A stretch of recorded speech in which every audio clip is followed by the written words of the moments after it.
نحمدہ ونصلی علی رسول الکریم اما بعد فاعوذ باللہ من الشیطان الرجیم بسم اللہ الرحمن الرحیم رب اشرح لی صدری ویسر لی امری واحلل عقدۃ من لسانی یفقہوا قولی۔ شعور کی عمر کو پہنچنے کے بعد پہلا سوال جو انسان کے سامنے آ سکتا ہے یا آنا چاہیے وہ یہ ہے کہ میں کون ہوں، میرا خالق کون ہے، اس کا مجھ سے کیا رشتہ ہے، میرے ارد گرد یہ خوبصورت لائف سپورٹ سسٹم کس نے تخلیق کیا۔ اپنے وجود اور ارد گرد کی نشانیوں کو دیکھ کر وہ اپنے خالق کو دریافت کرتا ہے، ان پر غور سے وہ جانتا ہے کہ وہ خالق کس قدر مہربان، قدرتوں اور حکمتوں والا ہے۔ وہ دیکھتا ہے کہ اتنی بڑی کائنات کے مقابلے میں میری حیثیت سمندر کے مقابلے میں قطرے جیسی بھی نہیں، پھر بھی مجھ پر نعمتوں کی بارش کر دی گئی ہے۔ خدا کی آخری کتاب قرآن پڑھ کر وہ یہ جانتا ہے کہ اس مہربان کے انعامات کا سلسلہ یہیں رکنے والا نہیں۔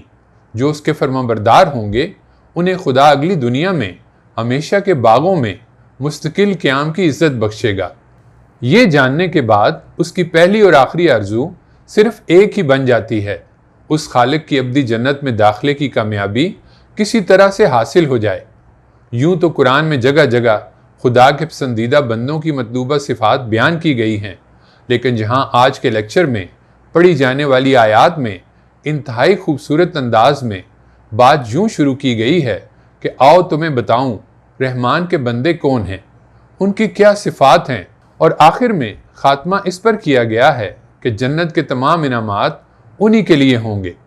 یہ جاننے کے بعد اب ماننے والوں کا ایک ہی کام رہ جانا چاہیے، خود کو رحمان کا بندہ بنانے کی دعاؤں اور کوششوں میں لگ جانا۔ اب ہم سورہ فرقان کی آیات 63 تا 76 کا مطالعہ شروع کرتے ہیں۔ اعوذ باللہ من الشیطان الرجیم بسم اللہ الرحمن الرحیم۔ آیت نمبر 63 دیکھیے، وَعِبَادُ الرَّحْمَنِ الَّذِينَ يَمْشُونَ عَلَى الْأَرْضِ هَوْنًا۔ ترجمہ، اور رحمان کے بندے وہ ہیں جو زمین پر عاجزی سے چلتے ہیں۔ انسان اپنے وجود اور اپنے ارد گرد کو دیکھے، اس کی بھوک پیاس، اس کی بے شمار ضروریات اور اس کے لیے کیا گیا خدائی اہتمام یہ گواہی دے رہے ہیں کہ وہ عاجز مطلق ہے اور خدا قادر مطلق۔ اس کی کوئی ضرورت پوری ہونے میں کبھی کبھار جب کوئی رکاوٹ آئے تو وہ جان پاتا ہے کہ وہ اس سے پہلے کس قدر آسانیوں میں تھا۔ بیماریاں، حادثے ہمیں یہی یاد کراتے ہیں۔ بندہ مومن جب اپنی یہ عاجزی شعوری طور پر جان لیتا ہے تو پھر یہ اس کے وجود پر چھا جاتی ہے۔ یہ عاجزی اس کے لباس، بول چال، معاملات سب میں ہی نظر آنے لگتی ہے۔ یہاں اس کے ایک نمایاں مظہر چال کی طرف اشارہ کر دیا گیا۔ بھوک پیاس، بیماریاں، معذوریاں اسے اس کی عاجزی کی یاد دہانی کراتی ہیں۔ سبق سیکھنے والا روز خدا کی معرفت کے نئے سبق سیکھتا ہے اور پھر اسے عمل میں ڈالتا ہے۔ جوں جوں اس کا خدائی عظمت کا شعور بڑھتا ہے، اس کی عاجزی بھی مزید بڑھتی ہے۔ آیت کا دوسرا حصہ دیکھیے، وَإِذَا خَاطَبَهُمُ الْجَاهِلُونَ قَالُوا سَلَامًا۔ ترجمہ، اور جاہل ان سے الجھنے کی کوشش کریں تو ان کو سلام کر کے الگ ہو جاتے ہیں۔ زندگی کے قیمتی ہونے کا احساس ان پر چھایا رہتا ہے، وہ زندگی غیر ضروری دلچسپیوں میں ضائع نہیں کر سکتے۔ صدیاں قبل لوگ پیغمبر صلی اللہ علیہ وسلم پر پھپتیاں کس کر ان سے الجھنے کی کوشش کرتے تھے، ان کی باتوں کا مذاق اڑاتے تھے، تو انہیں اور ان کے ساتھیوں کو بتایا گیا کہ رحمان کے پسندیدہ بندوں کے لیے سنت ابراہیم علیہ السلام یہ ہے کہ ان سے الجھنے کی بجائے سلام کر کے کنارہ کشی اختیار کر لی جائے۔ جب اس طرح کسی سے علیحدگی اختیار کی جائے گی تو امید ہے وہ اپنے رویے پر نظر ثانی کرے گا اور الجھنے کی بجائے بات سننے پر مائل ہوگا۔ لیکن اگر اس میں خیر کی رمق باقی نہیں رہی تو ایسے شخص سے بحث مباحثے سے عباد الرحمان کو بچنا چاہیے، کیونکہ بحث کا مقصد حق کو جاننے کی کوشش ہے، نہ کہ ہار جیت۔ یعنی مومن بے فائدہ باتوں میں نہیں پڑتے، مخاطب کو غیر سنجیدہ پائیں تو درگزر کر کے وہ جگہ چھوڑ دیتے ہیں۔ جیسے حضرت ابراہیم علیہ السلام نے اپنے باپ آزر سے فرمایا، سلام ہو تجھ پر، عنقریب میں تیرے کیے کی اپنے رب سے بخشش مانگوں گا۔ آیت نمبر 64 دیکھیے، وَالَّذِينَ يَبِيتُونَ لِرَبِّهِمْ سُجَّدًا وَقِيَامًا۔ ترجمہ، جو راتیں اپنے رب کے آگے سجدے اور قیام میں گزارتے ہیں۔ خدا کا تخلیقی منصوبہ جانتے ہی انہیں پتہ چلتا ہے کہ زندگی کس قدر قیمتی ہے۔ چند سال کی زندگی کا نتیجہ ہمیشہ جھیلنا ہے۔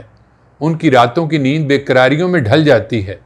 اب ان کی راتیں خدا کے آگے سجدہ اور قیام یعنی طویل نمازیں، طویل سجدوں اور طویل قیام پر مشتمل ہوتی ہیں۔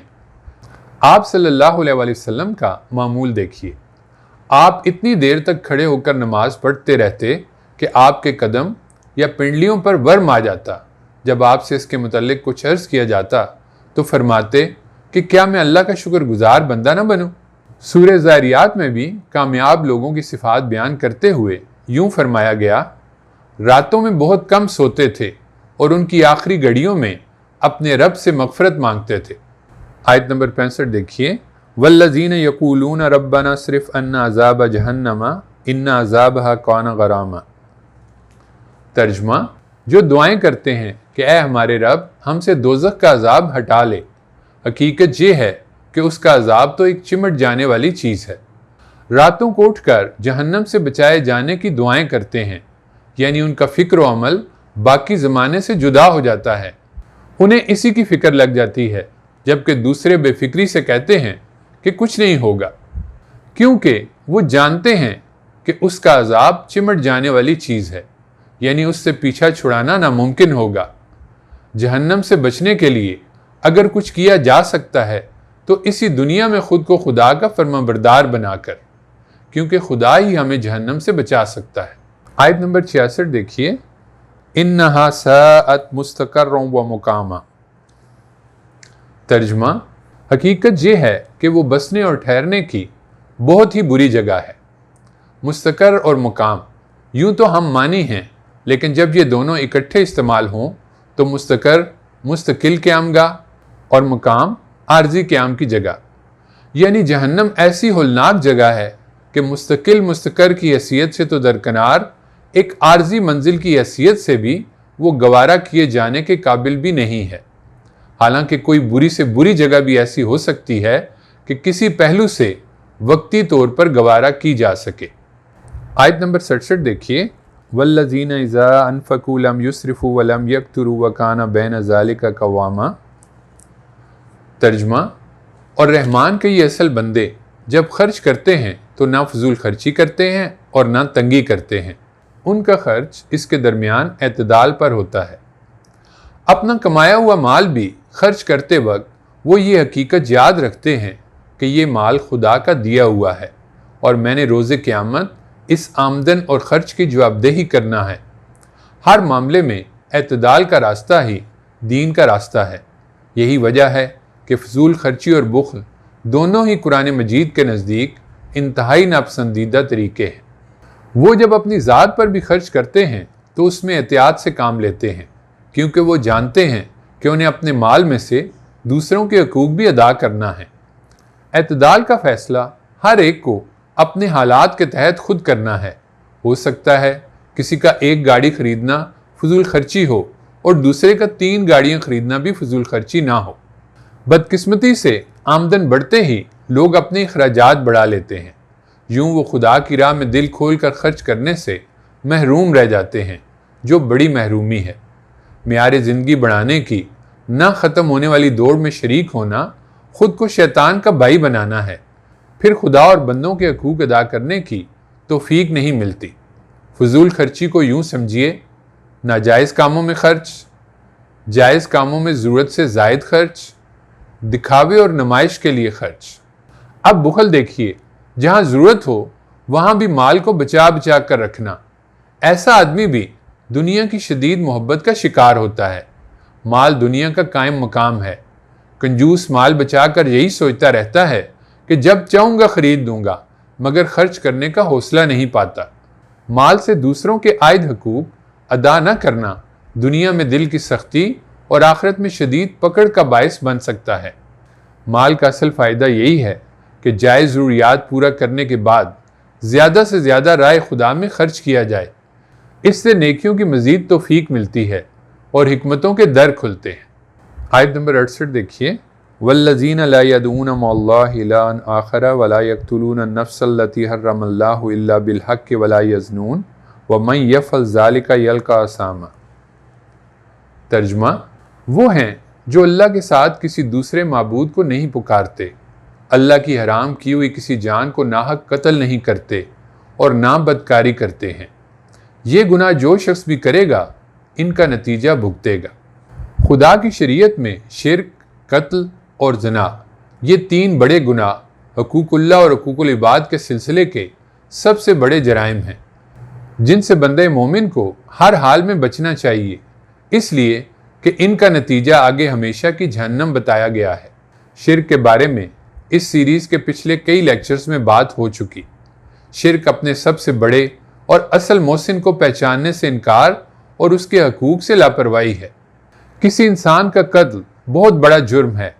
اس کی اجازت ریاست کو صرف اس وقت ہے جب وہ کسی قاتل یا فساد فی الارض کے مجرم کو انصاف کے سارے تقاضے پورے کرنے کے بعد قتل کی سزا دے۔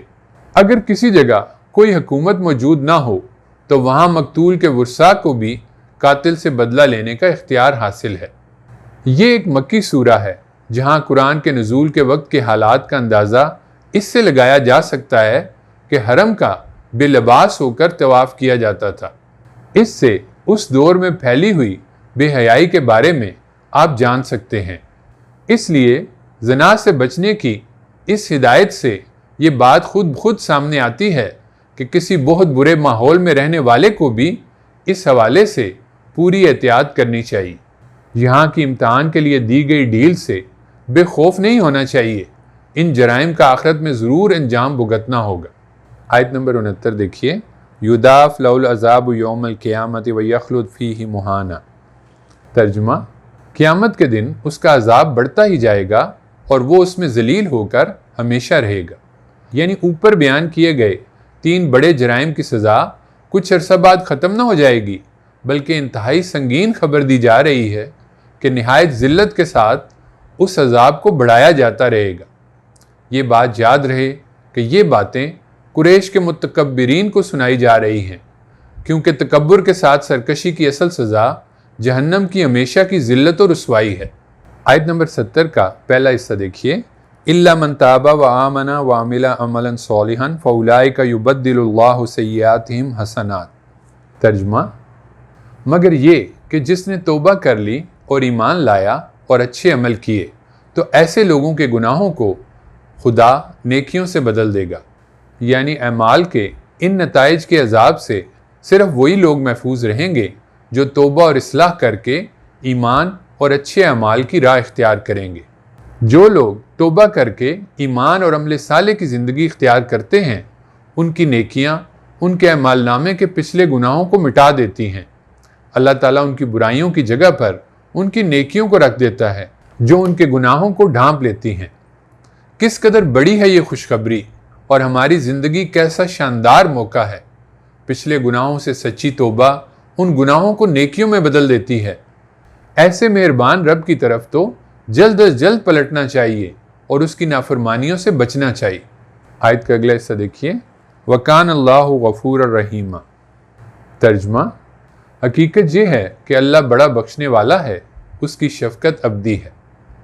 اللہ غفور و رحیم ہے، لیکن انہی کے لیے جو سچی توبہ کر کے ایمان اور اچھے اعمال کی راہ اختیار کرتے ہیں۔ جنت کے سفر کو کس قدر آسان کر دیا گیا ہے۔ اس قدر شاندار موقع سے فائدہ نہ اٹھانے سے بڑھ کر کوئی بدقسمتی نہیں۔ آیت نمبر 71 دیکھیے، وَمَن تَابَ وَعَمِلَ صَالِحًا فَإِنَّهُ يَتُوبُ إِلَى اللَّهِ مَتَابًا۔ ترجمہ: اور جو توبہ کرے اور اچھے عمل کرے اس کو مطمئن ہونا چاہیے، اس لیے کہ وہ پوری سرخ روئی کے ساتھ اللہ ہی کی طرف پلٹتا ہے۔ اس میں توبہ کرنے والوں کے لیے عظیم خوشخبری ہے۔ مطلب یہ کہ جو لوگ اپنے گناہوں کے ساتھ مریں گے وہ تو بہرحال ان کی سزا پائیں گے، لیکن جو توبہ کر لیں گے وہ اپنے رب کی طرف کامیابی کے ساتھ لوٹیں گے۔ اللہ تعالیٰ اپنے توبہ کرنے والے بندوں کی توبہ سے کس قدر خوش ہوتا ہے، اسے آپ صلی اللہ علیہ وآلہ وسلم نے یوں بیان فرمایا، اللہ تعالیٰ اپنے بندے کی توبہ سے جب وہ اس کی طرف پلٹتا ہے تم میں سے کسی ایسے شخص کی نسبت کہیں زیادہ خوش ہوتا ہے جو ایک صحرا میں اپنی سواری پر سفر کر رہا تھا، تو وہ سواری گم ہو گئی، اس کا کھانا پینا بھی اسی سواری پر تھا۔ وہ اس کے ملنے سے مایوس ہو گیا تو وہ ایک درخت کے پاس آیا اور اس کے سائے میں لیٹ گیا۔ وہ اپنی سواری اور زندگی دونوں سے نا امید ہو چکا تھا۔ اچانک اس نے دیکھا کہ اس کی اونٹنی اس کے پاس کھڑی ہے۔ اس نے اسے اس کی رسی سے پکڑ لیا، پھر بے پناہ خوشی کی شدت میں کہہ بیٹھا، اللہ تو میرا بندہ ہے اور میں تیرا رب۔ یعنی خوشی کی شدت میں غلط کلمات اس کی زبان سے ادا ہو گئے۔ جتنا وہ بندہ اونٹنی کو پا کر خوش ہوا، اس سے کہیں زیادہ اللہ اپنے بندے کی توبہ سے خوش ہوتا ہے۔ یہاں توبہ کرنے والوں کے لیے یہ حوصلہ افزائی بھی ہے کہ جو لوگ برائی اور برے ماحول کو چھوڑتے ہیں ان کو اللہ کا ساتھ اور سرپرستی حاصل ہوتی ہے، اور جس کو یہ حاصل ہو اسے اور کیا چاہیے۔ آیت 72 کا پہلا حصہ دیکھیے، والذین لا یشہدون الزور۔ ترجمہ، اور رحمان کے بندے وہ ہیں جو کسی باطل میں شریک نہیں ہوتے۔ زور دراصل جھوٹ اور باطل کو کہتے ہیں، یعنی مومنین کسی بھی باطل اور غلط کام میں شریک نہیں ہوتے، نہ خود جھوٹ بولتے ہیں اور نہ جھوٹ کی گواہی دیتے ہیں۔ آیت کا اگلا حصہ دیکھیے، وَإِذَا مَرُّوا بِاللَّغْوِ مَرُّوا كِرَامًا۔ ترجمہ، اور جب کسی لغو پر ان کا گزر ہوتا ہے تو وقار کے ساتھ گزر جاتے ہیں۔ لغو بیکار کام، وہ باتیں اور کام جنہیں دیکھتے ہی ہر نیک فطرت آدمی یہ محسوس کرے کہ یہ شریف لوگوں کے کرنے کا کام نہیں، جیسے گالی گلوچ، شائستگی سے ہٹی ہوئی باتیں وغیرہ۔ جب کسی مومن کا گزر کسی ایسی جگہ سے ہو جہاں فضول اور لایانی کام ہو رہے ہوں تو نہ صرف وہ ان میں شریک نہیں ہوتا بلکہ وہاں سے اس طرح گزرتا ہے جس طرح گندگی کے ڈھیر کے پاس سے ایک صفائی پسند انسان خود کو اور اپنے کپڑوں کو بچاتے ہوئے گزرے۔ اس آیت سے یہ بھی معلوم ہوا کہ ہر غلط چیز کو ہر وقت روکنا یا روکنے کی کوشش کرنا ضروری نہیں، صرف وہی غلط کام بزور روکنے کی ہدایت ہے جو کسی کے دائرہ اختیار میں آتے ہوں، جیسے والدین کے دائرہ اختیار میں گھر اور حاکم کے دائرہ اختیار میں اس کی رعایا۔ آیت نمبر 73 دیکھیے، والذین اذا ذکروا بآیات ربہم لم یخروا علیہا صما وعمیانا۔ ترجمہ، اور ایسے ہیں کہ انہیں جب ان کے رب کی آیتوں کے ذریعے سے یاد دہانی کی جاتی ہے تو ان پر اندھے اور بہرے ہو کر نہیں گرتے۔ مومن بھی بعض اوقات غفلت کا شکار ہو کر دین کے منافی کوئی کام کر سکتا ہے۔ اس وقت اگر اس کو قرآن مجید کی کسی آیت سے نصیحت کی جائے تو اسے چاہیے کہ کھلی آنکھوں اور کھلے کانوں سے اس ہدایت کو سنے اور فوراً اپنا رویہ درست کر کے درست عمل اختیار کر لے۔ اس آیت میں اللہ کے ایسا کرنے والے بندوں کی تعریف بھی ہے اور ساتھ ہی قرآن کے اندھے بہرے مخالفین پر چوٹ بھی، جو قرآن کو محض اعتراض یا نکتہ چینی کے لیے سنتے تھے۔ فرمایا کہ جب ہمارے بندوں کو قرآن کے ذریعے سے تعلیم اور یاد دہانی کرائی جاتی ہے تو وہ اسے دھیان سے سنتے، اس سے فائدہ اٹھاتے اور اپنی اصلاح کرتے ہیں، اس کی مخالفت کے لیے اس پر اندھے بہرے ہو کر نہیں گرتے۔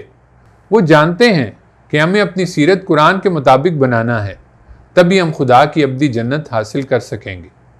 آیت 74 کا پہلا حصہ دیکھیے، والذین یقولون ربنا ھب لنا من ازواجنا وذریاتنا قرۃ اعین۔ ترجمہ، اور جو دعا کرتے رہتے ہیں کہ اے ہمارے رب ہمیں ہماری بیویوں اور ہماری اولاد کی طرف سے آنکھوں کی ٹھنڈک عطا فرما۔ رحمان کے بندے تارک الدنیا نہیں ہوتے کہ بیوی بچوں سے انہیں دلچسپی ہی نہ ہو، ساتھ ہی وہ جانتے ہیں کہ اصل زندگی آخرت کی ہے۔ اس زندگی اور اس زندگی میں قطرہ اور سمندر جیسی نسبت بھی نہیں، اس لیے وہ اپنے گھر والوں کے ساتھ لاپرواہی کی زندگی نہیں گزارتے۔ وہ مسلسل خود کو اور انہیں یہ یاد دہانی کراتے رہتے ہیں کہ ہماری اصل منزل آخرت کی کامیابی ہے۔ وہ جانتے ہیں کہ آخرت میں کامیاب وہی ٹھہریں گے جو آخرت کو یاد رکھ کر زندگی گزاریں گے۔ اس کامیابی کو قرآن میں یوں بتایا گیا ہے، اگلے گھر کا انجام انہی کے لیے ہے، ہمیشہ رہنے کے باغات جن میں وہ داخل ہوں گے، اور ان کے باپ دادا اور بیویوں اور اولاد میں سے جو نیکوکار ہوں گے وہ بھی جنت میں جائیں گے، اور فرشتے جنت کے ہر دروازے سے ان کے پاس آئیں گے اور کہیں گے تم لوگوں پر سلامتی ہو، اس لیے کہ تم ثابت قدم رہے، سو کیا ہی خوب ہے یہ اگلے گھر کا اچھا انجام۔ دنیا میں اکثریت اولاد کے دنیاوی مستقبل کی فکر میں قرآن کے اس فرمان کو بھولے رہتی ہے۔ ایمان والو، اپنے آپ کو اور اپنے گھر والوں کو اس آگ سے بچاؤ جس کا ایندھن لوگ اور پتھر ہوں گے، جس پر تند خو اور سخت گیر فرشتے مقرر ہوں گے۔ اللہ جو بات انہیں فرمائے گا اس کی نافرمانی نہ کریں گے اور وہی کریں گے جس کا حکم انہیں دیا جائے گا۔ اس وقت کہا جائے گا، اے کافرو، آج بہانے نہ بناؤ، تمہیں وہی بدلے میں دیا جا رہا ہے جو تم کرتے رہے۔ آیت کا اگلا حصہ دیکھیے، وَجَعَلْنَا لِلْمُتَّقِينَ إِمَامًا۔ ترجمہ، اور ہمارے ان گھر والوں میں ہم کو پرہیزگاروں کا امام بنا، یعنی جس گھر کے وہ سربراہ ہیں وہ گھرانہ خدا سے ڈرنے اور اس کی فرما برداری کرنے والا ہو، خدا کے نافرمانوں کا نہ ہو۔ آیت نمبر 75 دیکھیے، اولئک یجزون الغرفۃ بما صبروا ویلقون فیہا تحیۃ وسلاما۔ ترجمہ، یہی ہیں جن کو ان کے صبر کے بدلے میں جنت کے اونچے اونچے محل ملیں گے اور وہاں فرشتے دعا اور سلام کے ساتھ ان سے ملاقات کریں گے۔ انہیں کیوں اتنا شاندار بدلہ ملا؟ اس لیے کہ یہ دنیا میں اپنی عاجزی جان کر عاجز بن کر جیے، خدا کو حقیقی معنوں میں بڑا مانا، اور یہ کوئی آسان کام نہیں، تمام عمر صبر کے ساتھ جینا ہوگا، اکثر اپنی خواہشات کا گلا گھونٹنا ہوگا، تاہم یہ قربانی کچھ عرصہ کی اور اس عارضی زندگی کی ہوگی، پھر خدا کی ابدی جنت میں خدا کے فرشتے مبارک سلامت کہتے ہوئے ان کا استقبال کریں گے۔ جنت کے اونچے اونچے محلوں سے مراد بلند مقامات پر گھر ہیں، جیسے اس دنیا میں پہاڑوں پر بنے خوبصورت گھر بہترین سمجھے جاتے ہیں، جہاں سے دور تک دن میں مناظر دیکھے جا سکیں اور رات کو چاند ستاروں اور روشنیوں کا نظارہ بھی بے مثال ہو۔ دنیا میں ہر ایک چاہتا ہے کہ اس کا بہت خوبصورت گھر ہو، تاہم یہاں وسائل نہ ہونے کے باعث اکثر کے لیے یہ خواب ہی رہتا ہے۔ آخرت کے عظیم ہمیشہ کے محل اور باغات جن کی چوڑائی زمین و آسمان سے زیادہ ہے آج سستے ہیں، ان کی قیمت صبر ہے۔ یہ زندگی میں خواہشات کو حدود میں رکھنے کی کوشش میں لگے رہنا ہے، غلطی ہو جائے تو تلافی اور خدا سے معافی مانگنی ہے۔ صبر کے بغیر کوئی شخص جنت والے عمل کر ہی نہیں سکتا۔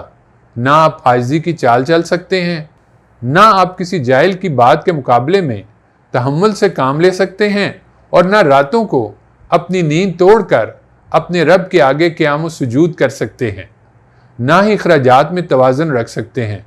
صبر بار بار ہمیں یہ دہانی کرواتا ہے کہ ہم بندے ہیں، ہمیں اپنی حد میں رہنا ہے، کسی نے اگر میرا حق نہ بھی دیا تو مجھے یک طرفہ اس سے اچھا سلوک کرنا ہے۔